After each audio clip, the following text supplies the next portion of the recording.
This is Democracy Now!, democracynow.org. I'm Amy Goodman with Juan Gonzalez. The Biden administration said Monday it's officially ending the controversial Trump-era Remain in Mexico policy and will no longer force asylum seekers to wait in Mexico while their cases are resolved in U.S. courts over months and years. 2022, 2023, there were record border crossings. Your administration took hundreds of executive actions. It didn't stem the flow. Numbers kept going up. Finally, in 2024, just in June, 3 weeks before the first presidential debate with Joe Biden, you institute executive actions that had a dramatic impact, really shut down people crossing over. Why didn't your administration do that in 2022, 2023? We have dealt with it such that, to your point, we now, as of today, as of our visit, have lower undocumented immigrants and illegal immigration than Trump when he left office. And now to the cost. The migrant crisis is costing taxpayers an eye-popping $150 billion last year alone, causing crisis zones to cut emergency services to cope with the influx. According to a nonprofit analysis, that means cutting firefighters and police. They may be even more headed this way right now if Kamala Harris wins the White House. Hundreds of thousands of migrants are reportedly being held in Mexico until Election Day, awaiting the outcome to see if they can, in fact, enter the country. And that requires bipartisan work. Do you wish you'd done those executive orders in 2022, 2023? I think we did the right thing. Let's talk about this compromise bill that you want to pass if you're elected. You said that's going to be a priority. It includes $650 million in funding for the border wall. That's something Republicans wanted. That was part of the compromise. Under Donald Trump, you criticized the wall more than 50 times. You called it stupid, useless, and a medieval vanity project. Is a border wall stupid? Well, let's talk about Donald Trump and that border wall. How much of that wall did he build? I think the last number I saw is about 2%. And then when it came time for him to do a photo op, you know where he did it? In the part of the wall that President Obama built. The images on your screen are of construction materials meant to build former President Donald Trump's border wall that have sat untouched for years, ever since President Biden came into office. According to Republicans, $300 million worth of taxpayer-funded wall components thrown to the wayside until now.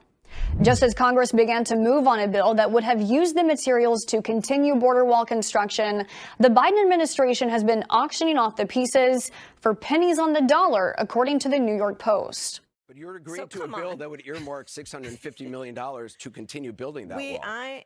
I pledge that I am going to bring forward that bipartisan bill to further strengthen and secure our border.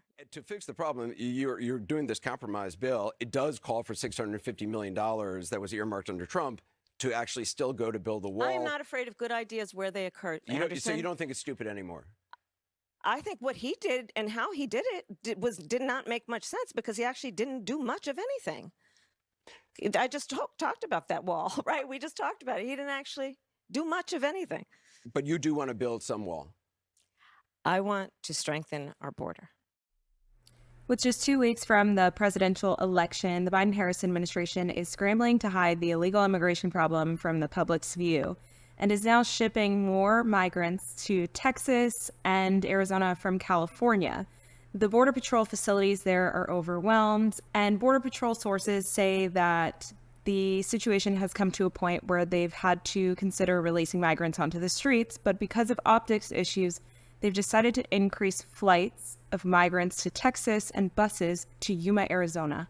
In addition, our sources at ICE say they have been pressured to ramp up deportations ahead of the election to increase the numbers of individuals being removed from the country. San Diego County Supervisor Jim Desmond called the move a blatant attempt by the Biden-Harris administration, quote, to protect their image before the election. San Diego has been the top sector for illegal crossings across the southern border and has still been overwhelmed despite new restrictions by the Biden-Harris administration that have led to a downturn in illegal crossings. Border Patrol facilities in San Diego are operating above operational capacity, meaning that they have more migrants in custody than they can handle. Many migrants are choosing to go there because the Biden administration has instructed Border Patrol agents in San Diego to allow for more loopholes to their asylum restrictions.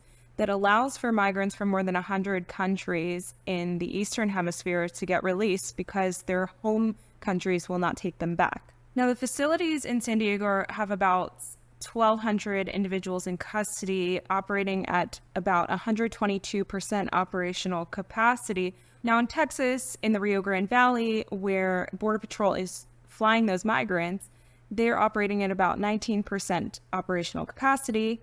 And in Yuma, where the buses are going, they are operating at about 51% operational capacity. Now, these buses and flights have been leaving San Diego with migrants for months, moving them to these other states. However, the flights and buses have increased in frequency, and the drop-offs have only continued as the need for the transports increases. And as the Biden administration looks ahead of the election, sources say that this is the big motivator for this move to enhance the transports, to decompress the area in San Diego and move migrants elsewhere where they'll be out of the public's view. For more stories like these, be sure to subscribe to the New York Post right here on YouTube.